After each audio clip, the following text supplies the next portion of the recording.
ഒരിക്കൽ മാർവൽ കോമിക്സിൽ നമ്മുടെ അവെഞ്ചേഴ്സിൻ്റെ ഏറ്റവും വലിയ ശത്രുവായ താനോസ് അവെഞ്ചേഴ്സിൻ്റെ ടീമിൽ ജോയിൻ ചെയ്യുന്നുണ്ട്. എന്തിന് അവെഞ്ചേഴ്സിനെ തന്നെ നയിക്കുന്നുണ്ട്. അതെങ്ങനെയാണെന്ന് വെച്ചാൽ ബിൽഡേഴ്സ് എന്ന ഏലിയൻസ് ഗാലക്സിയിലുള്ള എല്ലാ പ്ലാനറ്റിനെയും കീഴടക്കാൻ നോക്കും.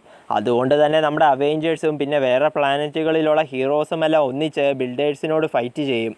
ആ ഫൈറ്റ് വലിയൊരു യുദ്ധം തന്നെയായി മാറും. മാത്രമല്ല, ആ യുദ്ധത്തിൽ നമ്മുടെ അവെഞ്ചേഴ്സിനും പിന്നെ മറ്റ് സൂപ്പർ ഹീറോസിനും ബിൽഡേഴ്സിനെ പെട്ടെന്നൊന്നും തോൽപ്പിക്കുവാൻ സാധിക്കുന്നില്ല. സത്യത്തിൽ അവെഞ്ചേഴ്സിൻ്റെ കൂടെ ആ ഫൈറ്റ് ചെയ്യുവാൻ ആവശ്യത്തിന് ആളുകളൊന്നുമില്ല. അതുകൊണ്ട് തന്നെ ഇനി എന്ത് ചെയ്യുമെന്ന് അവെഞ്ചേഴ്സ് വിഷമിച്ച് നിൽക്കുന്ന സമയത്ത് നമ്മുടെ താനോസ് തൻ്റെ വലിയ ആർമിയുമായി അവിടെ വരികയാണ്.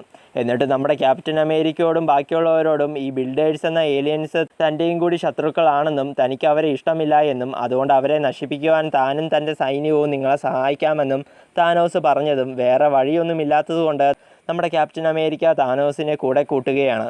അങ്ങനെ പിന്നീട് താനോസിൻ്റെയും അവൻ്റെ സൈന്യത്തിൻ്റെയും സഹായത്താൽ ബിൽഡേഴ്സുമായുള്ള യുദ്ധത്തിൽ നന്നായി മുന്നേറുവാൻ നമ്മുടെ അവെഞ്ചേഴ്സിന് സാധിക്കുകയാണ്.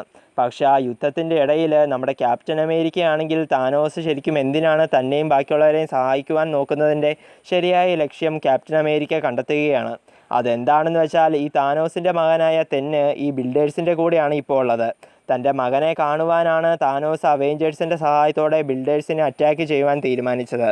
പക്ഷെ താനോസ് ശരിക്കും തൻ്റെ മകനായ തെന്നിനെ കണ്ടുപിടിക്കുന്നത് എന്തിനാണെന്ന് വെച്ചാൽ ഭാവിയിൽ തൻ്റെ മകനായ തെന്ന് തന്നെക്കാൾ പവർഫുള്ളായി തന്നെ കൊല്ലുമെന്ന് പേടിച്ച് തെന്നിനെ ഇപ്പോൾ തന്നെ കൊന്നുകളയുവാനാണ് താനോസ് തെന്നിനെ കണ്ടുപിടിച്ചത്.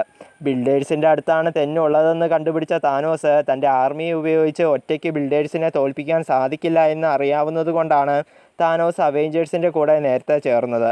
അങ്ങനെ ഇപ്പോൾ താനോസ് തൻ്റെ മകനായ തെന്നിനെ കൊല്ലാൻ പോയതും പെട്ടെന്ന് ക്യാപ്റ്റൻ അമേരിക്ക ചെന്ന് താനോസിനെ തടഞ്ഞിട്ട് ആ പാവം പയ്യനെ കൊല്ലാൻ താൻ നിന്നെ അനുവദിക്കില്ല എന്ന് താനോസിനോട് പറഞ്ഞതും അപ്പോൾ തന്നെ താനോസ് ക്യാപ്റ്റൻ അമേരിക്കയെ കൊന്നിട്ട് തൻ്റെ മകനായ തെന്നിനെയും കൊന്നുകളയുകയാണ്.